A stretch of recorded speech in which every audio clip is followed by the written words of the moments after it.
O câncer tem cura e a nutrição adequada é fundamental para melhorar a imunidade do diagnóstico, a cura dessa doença.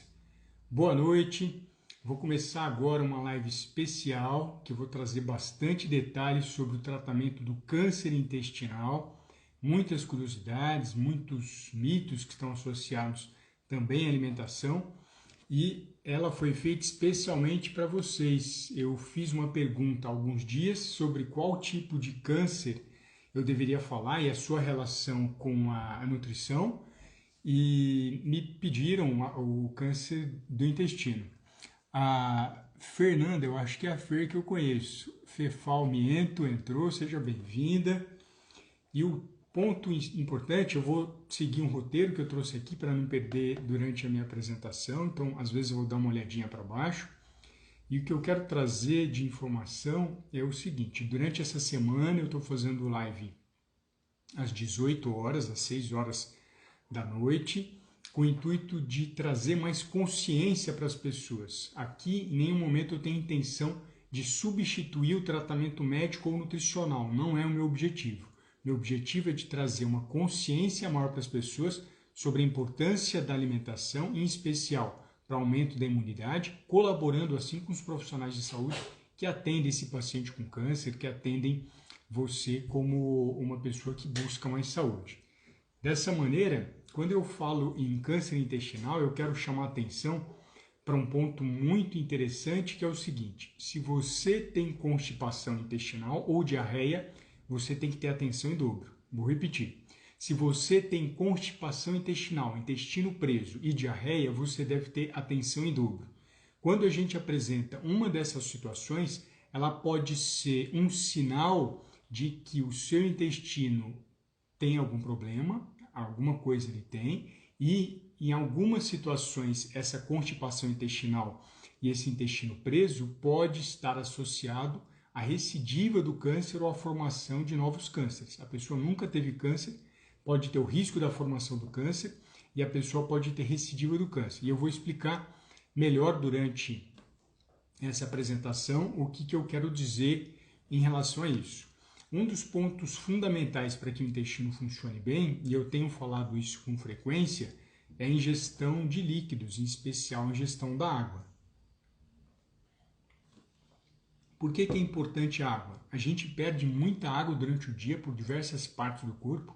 O intestino, ele precisa de água para funcionar. Existe um movimento involuntário do intestino chamado de peristaltismo, e esse movimento é fundamental para que você evacue, para que você faça cocô. E eu sempre brinco, cocô não sai em pó. Dessa maneira, você precisa da água para que seu intestino funcione de maneira correta. E muitas vezes as pessoas, o que a gente entende por constipação intestinal? A pessoa tem dificuldade de ir ao banheiro, ela sente dor ao ir ao banheiro, e normalmente um intestino saudável, a pessoa vai de 3 a 12 vezes por semana ao banheiro. Vou repetir.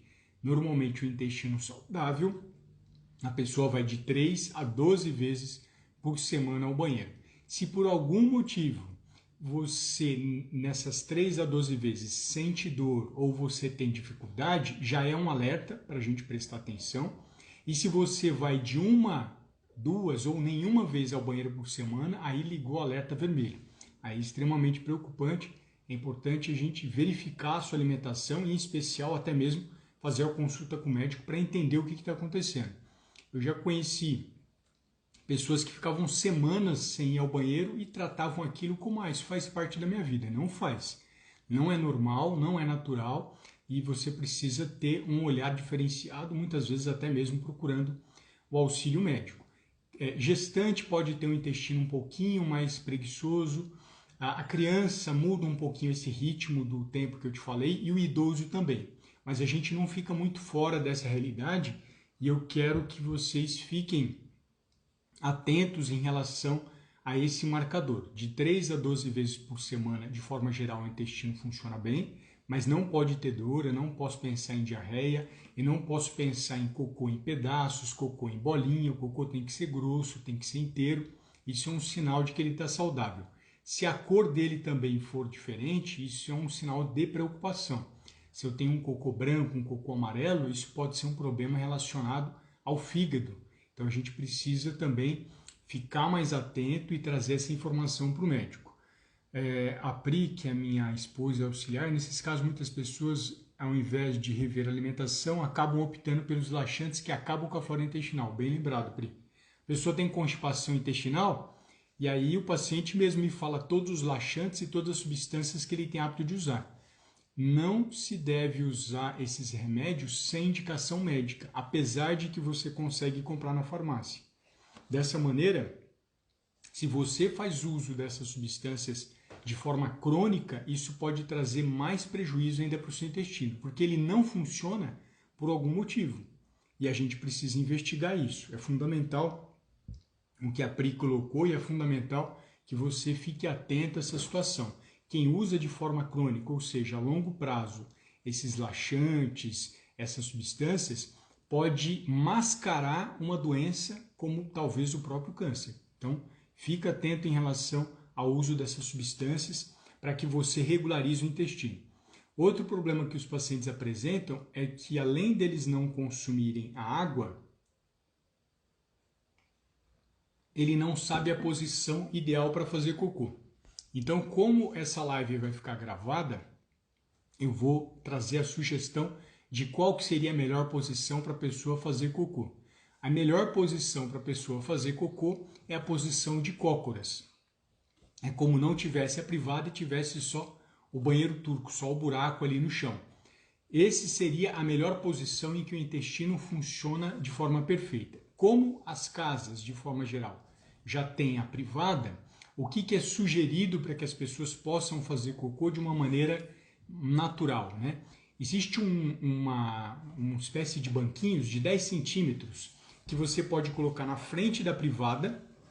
Você coloca os pés em cima desse banquinho, ou seja, a sua perna vai ficar com o joelho acima do quadril e você indiretamente vai trazer o relaxamento de um músculo chamado pubo retal. É o músculo do assoalho pélvico que indiretamente, se ele estiver contraído, ele dificulta a saída do cocô. Se ele estiver relaxado e ele o fica quando você levanta a perna, você vai permitir que o cocô saia de forma mais natural. Essa é a posição ideal para fazer cocô. Poucas pessoas sabem disso. Como vai ficar gravado, eu acho importante a gente destacar, porque muitas pessoas muitas vezes apresentam uma dificuldade maior porque não fica na posição correta.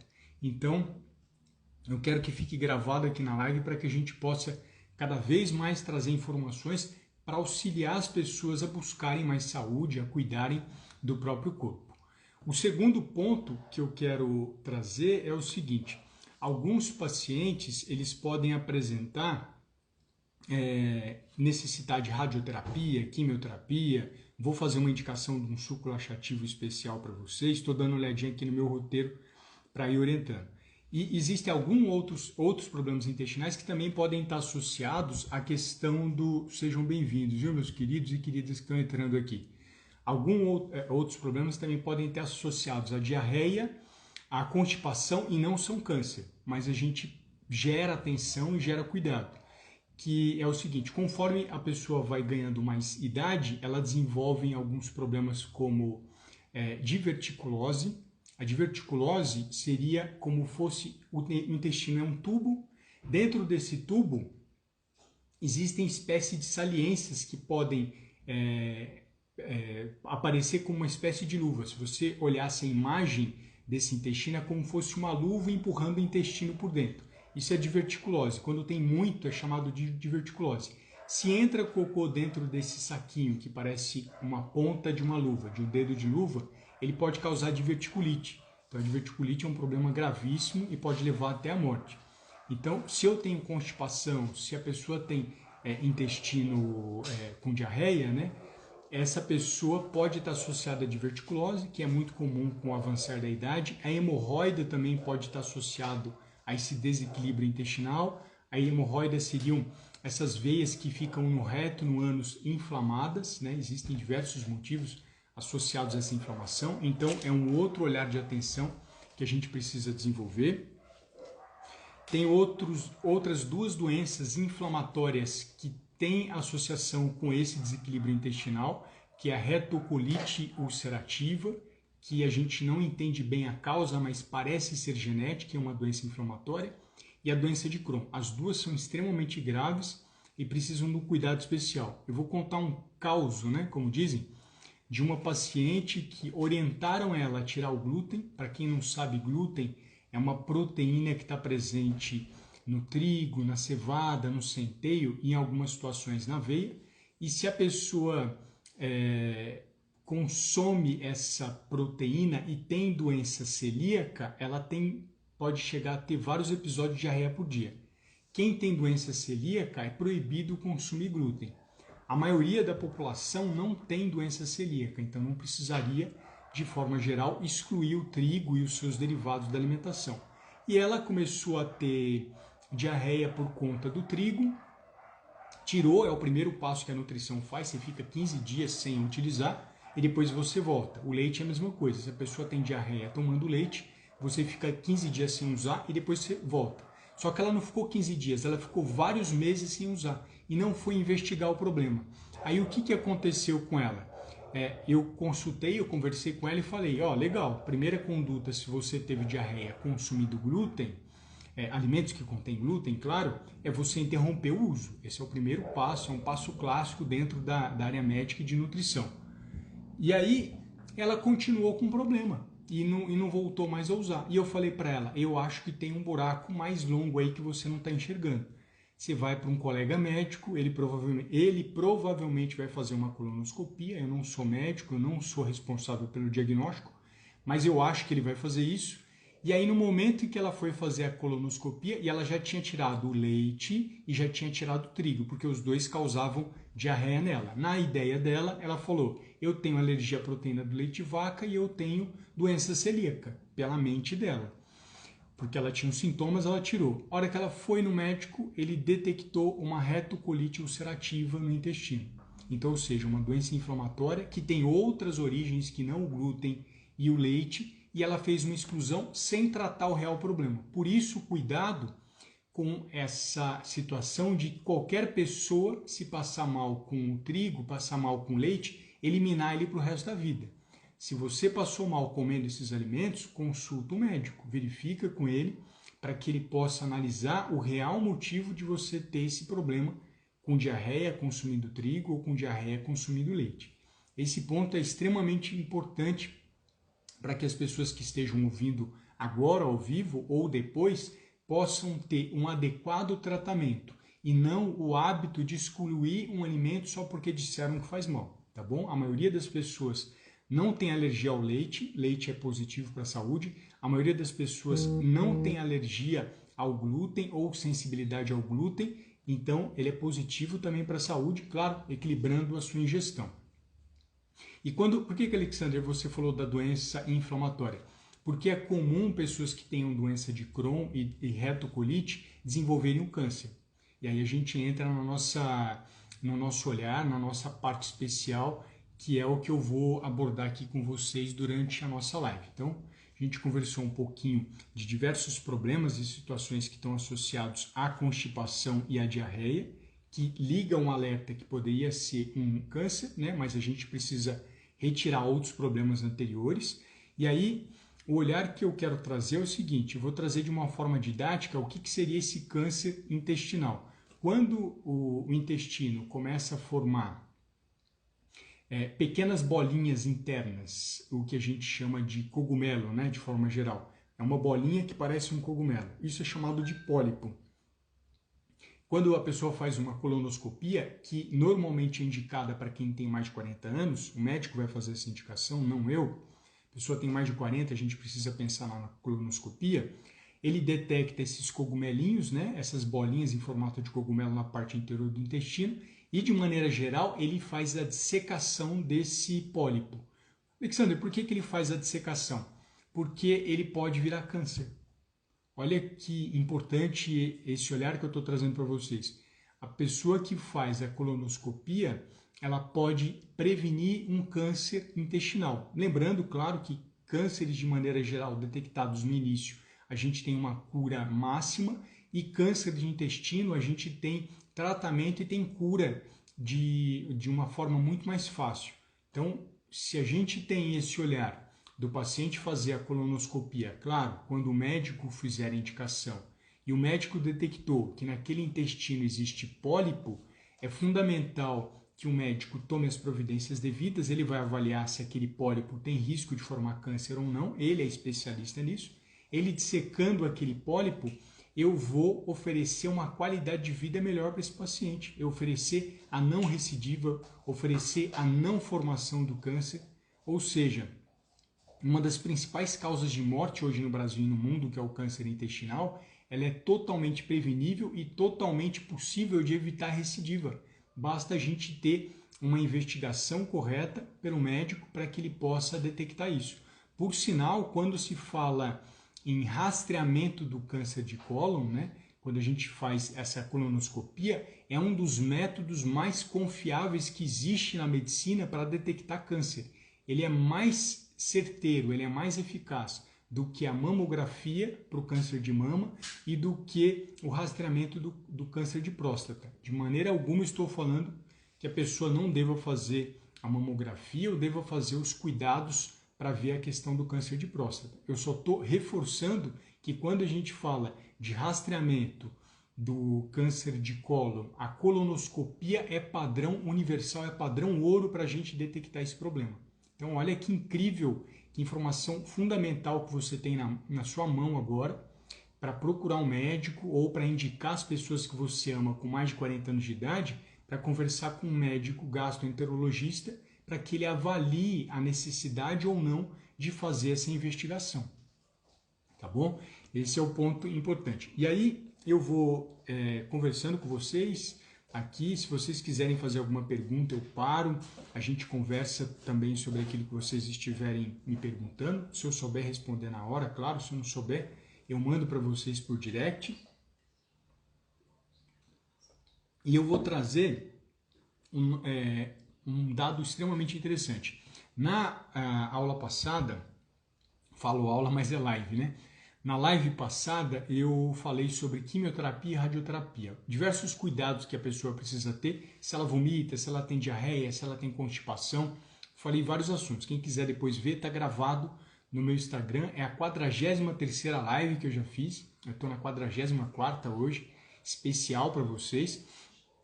E uma das situações da radioterapia e quimioterapia que poucas pessoas conhecem é o seguinte: existe uma moda agora de se tomar lactobacilo. Alexander, você é contra lactobacilo? Não, de maneira alguma.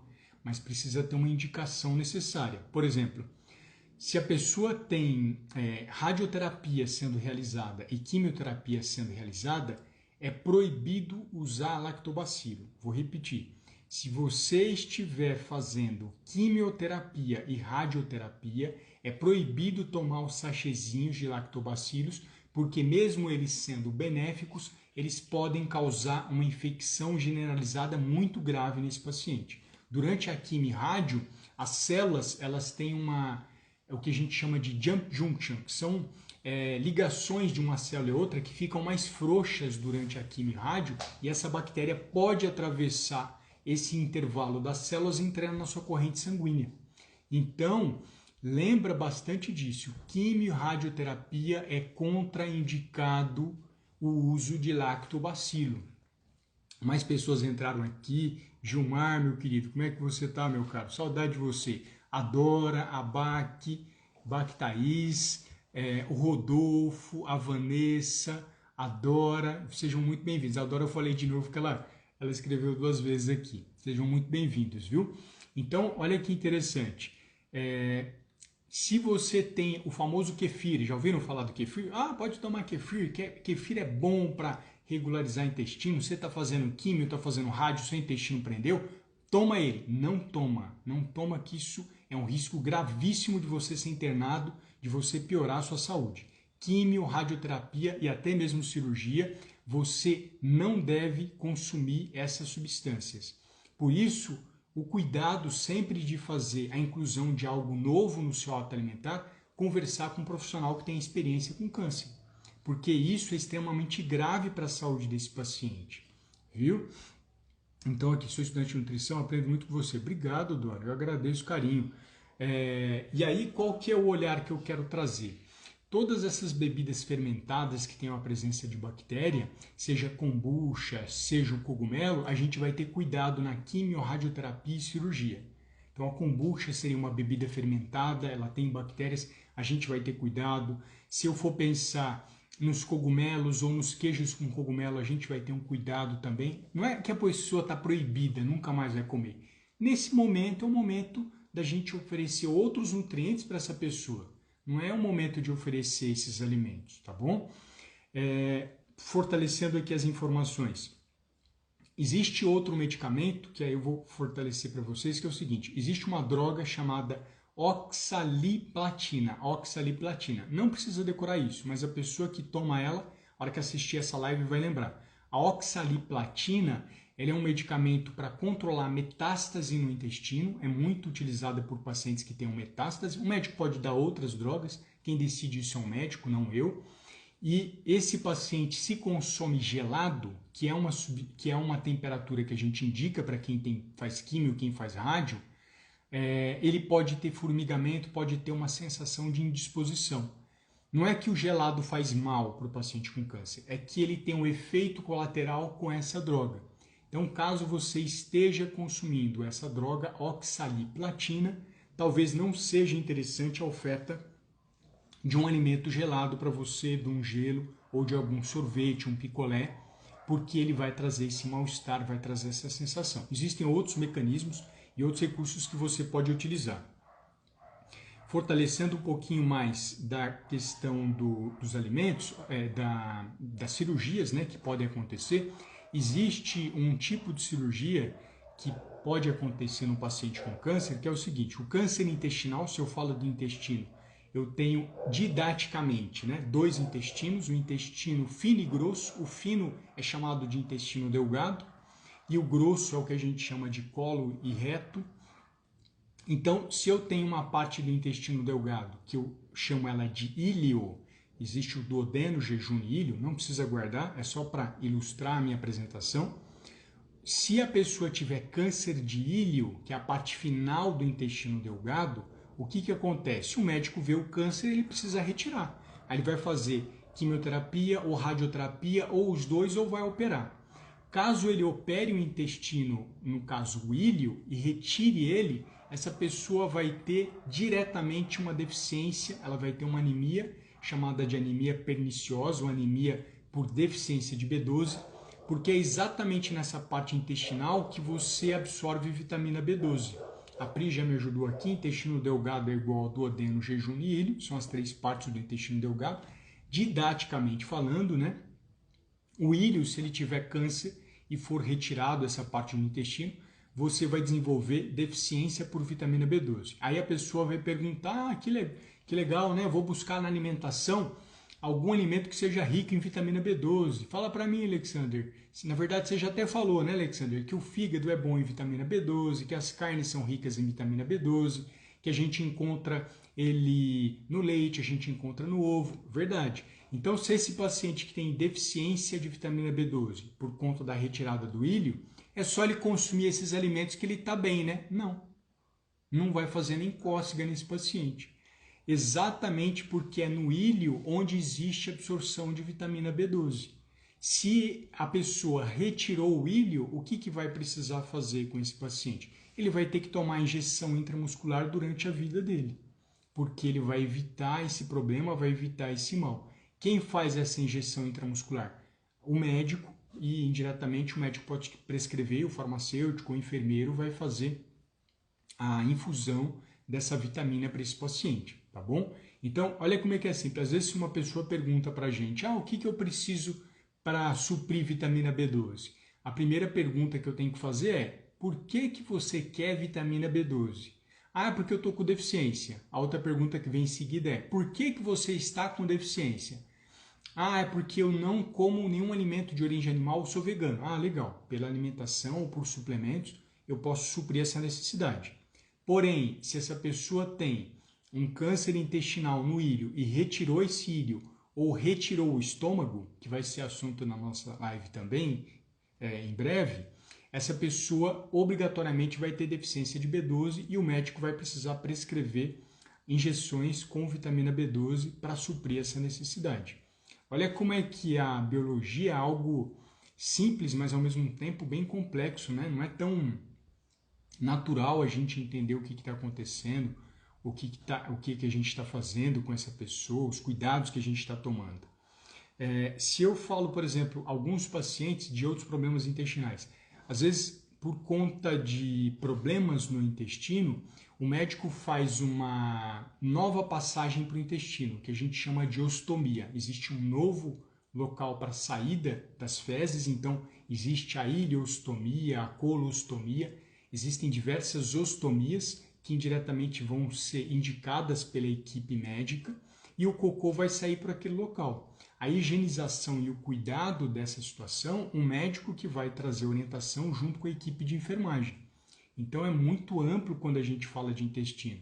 Existem outras situações também que existe obstrução intestinal. Alexander, eu não sei o que é obstrução. Obstrução não existe passagem pelo intestino, por conta de algum problema que ali aconteceu. No caso, o câncer pode ser uma delas, que obstruiu a passagem do íleo, obstruiu a passagem do cólon, e aí nós teríamos uma ileostomia ou uma jejunostomia, e esse paciente, muitas vezes a gente vai precisar, se ele não conseguir fazer essa ostomia, a gente vai precisar oferecer a dieta dele pela veia, né, ou pela artéria, que a gente chama de nutrição parenteral. Ele já recebe os nutrientes todos digeridos direto na artéria ou direto na veia dele para que ele possa suprir as necessidades. Essa jejunostomia ou essa oferta da nutrição parenteral vai ser balizada do tempo, se vai ser definitiva ou se vai ser temporária, de acordo com a doença e a situação de cada paciente. Então, quando a gente fala de câncer intestinal, existem muitas vertentes, muitas nuances no tratamento, e é importante que a gente tenha sempre o apoio da medicina para que a nutrição possa fazer esse papel de suporte adequado a esse paciente que necessita. Sejam bem-vindos as pessoas que estão entrando, viu?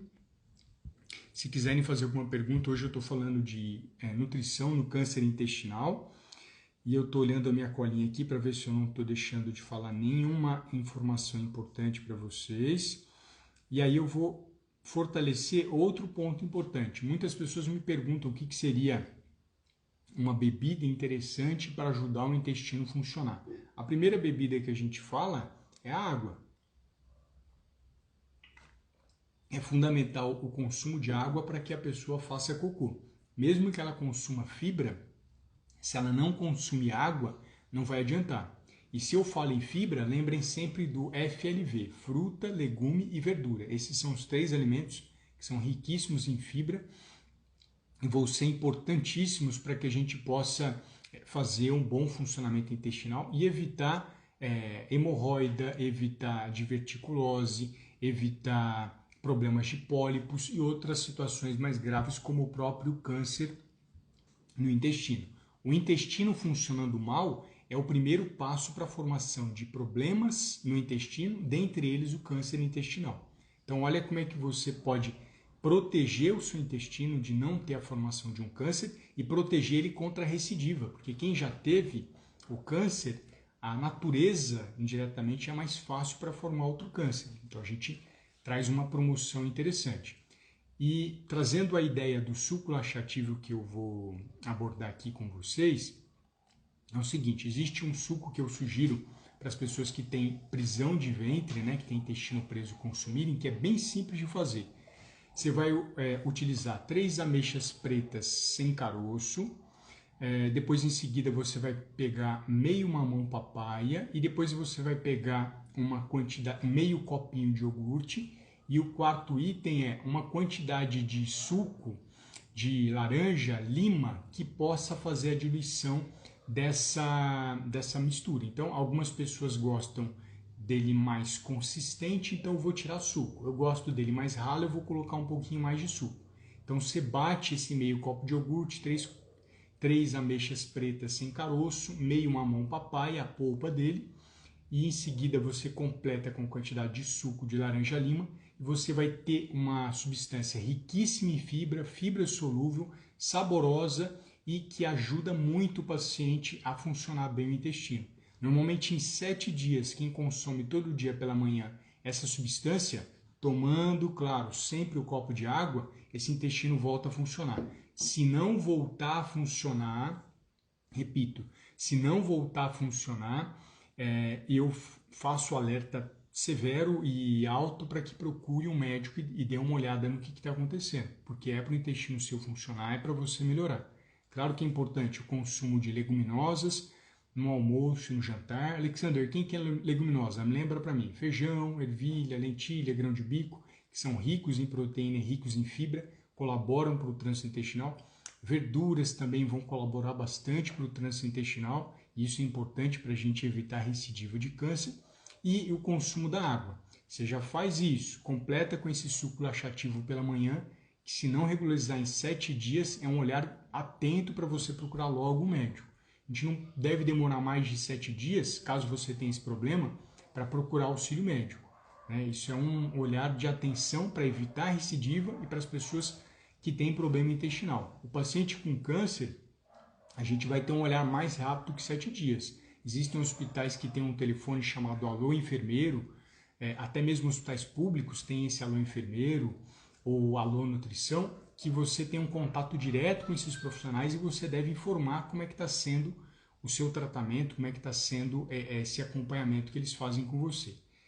A Pri, que é minha esposa, colocou a receita aqui como sugestão, tá bom? 3 ameixas pretas sem o caroço, mais meio mamão papaya, mais meio copo de iogurte, pode ser um integral, mais uma quantidade de sucro para deixar essa bebida um pouco consistente ou menos, você que decide, uma vez por dia durante 7 dias. Seria uma sugestão para melhorar o trânsito intestinal. Se não melhorar, é importante que você procure o mais rápido possível um auxílio do médico para investigar mais a fundo o que está ocorrendo. Então, essas são algumas sugestões que eu deixei para vocês em relação ao cuidado nutricional do paciente com câncer intestinal, os sintomas que a pessoa que tem câncer intestinal apresentam: sangue nas fezes, diarreia ou constipação intestinal, dor abdominal, todos esses sintomas estão associados ao câncer intestinal. Significa que se eu tenho sangue nas fezes é câncer? Não significa. Significa que eu tenho dor ao evacuar câncer no intestino? Não significa. Mas é um olhar para você ficar atento, um olhar para você começar a prestar mais atenção na sua saúde. Os animais, quando fazem cocô, eles olham para o cocô dele. Eles aproximam o focinho para sentir o cheiro. A gente deveria se aproximar mais dos animais e toda vez que você faz cocô, prestar atenção nele, não apertar a descarga e tchau. Olha a aparência dele, olha a consistência, como é que ele está. Lembra se você teve dificuldade de fazer cocô, olha o formato que ele apresentou, olha a cor dele. Porque se você começa a prestar atenção todos os dias como é que estão suas fezes, você cria um guia, uma bússola para cuidar melhor da sua saúde. Então, é fundamental que você desenvolva esse hábito, desenvolva essa atenção, porque você vai conseguir prevenir câncer e prevenir recidiva, principalmente para quem já teve o câncer, tá bom? Deixa eu só verificar aqui no meu roteiro se eu tenho mais algum outro ponto importante para comentar com vocês. Eu falei do número de vezes, dos pacientes, da hemorroida, da retocolite, dos medicamentos. Em algumas situações existe a oferta de suplementos, para suprir a necessidade desse paciente, porque ele não consegue consumir bastante alimento. Então o nutricionista vai fazer a indicação de algum suplemento específico para ele aumentar o aporte de energia. Existe também a necessidade muitas vezes da dieta enteral. Quem não conhece, a dieta enteral é aquela por canudinho, um canudinho que vai pelo nariz e ela vai até o estômago ou vai até alguma parte do intestino. Aí tem aquela bolsinha em cima que indiretamente vai gotejando nutrição, vai gotejando substâncias nutritivas para o seu bom funcionamento intestinal. Os pontos principais que eu gostaria de conversar com vocês, eu abordei. Se alguém quiser fazer alguma pergunta, fica à vontade aqui para mandar pela interrogação que está do lado do comentário, que aí fica em destaque, todo mundo já vê, ou pode fazer também pelos comentários. E o que eu quero deixar muito fortalecido nessa live é que as informações que eu trago são para complementar, para trazer mais consciência para o paciente com câncer, para os seus familiares, sobre alimentação saudável. Hipótese alguma, são para substituir a conduta do seu médico ou do seu nutricionista ou da equipe que estiver cuidando diretamente de você. Elas têm a intenção de ajudar na melhora da imunidade, no tratamento do câncer, porque, infelizmente, muitos cânceres são diagnosticados tardiamente por falta de conhecimento da população, e muitos cânceres, a pessoa acaba morrendo não por conta do câncer, mas por conta da desnutrição. A pessoa perde tanto peso que ela morre antes mesmo do câncer por conta da desnutrição. Então, a alimentação vai exercer esse papel importante para que a gente possa oferecer mais saúde e bem-estar. Só fortalecendo um pouquinho da parte de número de casos, né, que são atingidos pelo câncer intestinal, um dos principais problemas que a gente tem percebido é o seguinte: as pessoas com mais de 40 anos aumenta o risco de câncer intestinal e mais pessoas morrem com essa idade. E quais são 2 hábitos comuns das pessoas que desenvolvem câncer intestinal? Primeiro, uma dieta pobre em fibra. A pessoa ingere pouca fibra, ela colabora para a formação de câncer no intestino. A população brasileira, ela indiretamente tem uma ingestão pobre em fibra e pobre em água. E o outro fator também associado é o consumo de bebida alcoólica. Por incrível que pareça, quanto mais tempo vai passando, mais as pessoas têm o hábito de tomar bebida alcoólica. Então a bebida alcoólica também está associada a essa questão do câncer intestinal. E somado a esses 2, bebida alcoólica, que traz caloria para a pessoa, dieta pobre em fibra, indiretamente essa pessoa vai consumir mais alimentos industrializados. Essa pessoa ganha o que em troca? Excesso de peso.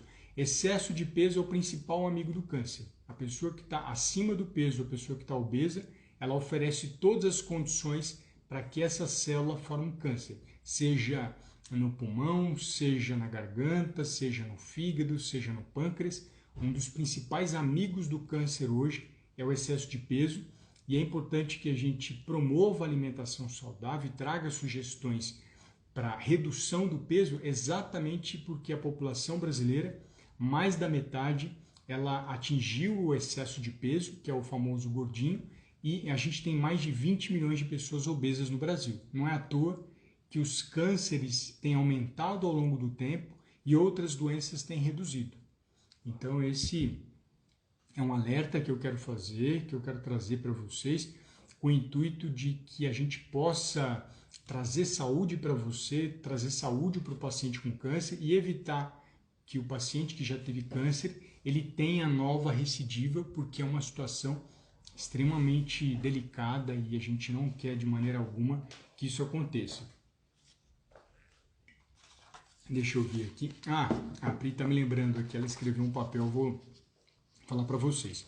Frisando que eu vou distribuir, vou entregar para você um e-book no dia 28 de janeiro. Esse e-book ele tem receitas especiais para aumentar a imunidade, do diagnóstico à cura do câncer. Eu já postei algumas fotos, tem no destaque, acho que no story não está mais porque sai em 24 horas, tem no destaque as receitas saborosas, nutritivas e que aumentam a imunidade, colaboram para que o paciente com câncer tenha um tratamento mais efetivo. Lembrando que quem faz quimio, radioterapia e cirurgia não pode ter imunidade baixa. Imunidade baixa impede a pessoa de ter um tratamento adequado e decente. Então eu montei esse e-book gratuito. Para você acessar ele, basta clicar no link da bio, em seguida vai estar escrito e-book, e aí você deixa os seus dados, o seu e-mail e a gente envia para você. Amanhã eu vou enviar um e-mail novamente, clica porque às vezes ele vai para a caixa de spam, então dá uma olhadinha no seu Hotmail, no seu Gmail, no seu Yahoo, no seu AOL, não sei qual que é o seu e-mail. Se não foi para a caixa de spam, o meu e-mail é contato@alexandermarcelos.com.br. Quem quiser saber como é que se escreve Alexander Marcelos, está escrito no meu nome do Instagram, Alexander Marcelos 1. Então ali você consegue já ver a maneira correta de escrever. E quero convidá-los para o evento que nós vamos fazer na quinta-feira, que é dia 28, que é Vencendo o Câncer com a Imunidade Alta. Então eu vou trazer segredos para vocês do que é necessário fazer para que você aumente a imunidade exatamente nesse período que a gente chama, que é um período do câncer que exige muito do paciente, exige muito da família, e a gente não pode brincar em deixar esse paciente perder peso e muito menos deixar esse paciente cair a imunidade. Imunidade baixa significa tratamento não adequado ou até mesmo não tratamento. O médico manda esse paciente para casa e ele começa a ter um monte de restrições até mesmo no dia a dia dele. Então, é fundamental que a gente tenha esse conhecimento, que a gente desperte essas informações na população, porque é possível curar o câncer. Eu sempre começo as lives dessa maneira. É possível curar o câncer e a gente precisa oferecer recurso para que a sua célula possa trabalhar. Um dos recursos é uma nutrição adequada, um dos recursos é o aumento da imunidade. A Pri colocou aqui, na verdade eu fixei, né? A Pri colocou aqui, o e-mail terá o seguinte remetente, né? Ela já colocou aqui no próprio comentário, contato@alexandermarcelos.com.br. Esse aqui é meu e-mail, é por onde você vai receber as informações. Eu estou me comunicando com vocês por ele, então dê uma olhadinha na questão do spam, que é muito comum. Na aba promoções, que está presente no Gmail, eu tenho Gmail e o Gmail tem essa aba promoções. Indiretamente, se você às vezes acha que não recebeu o livro, ele está lá na aba promoções, tá bom? Amanhã também vou fazer outra live para vocês às 18 horas e eu quero agradecer a todos que estiveram presentes aqui comigo. Muito obrigado pela atenção, muito obrigado pelo carinho e nós voltamos amanhã às 18 e um grande abraço a todos. Obrigado pela atenção.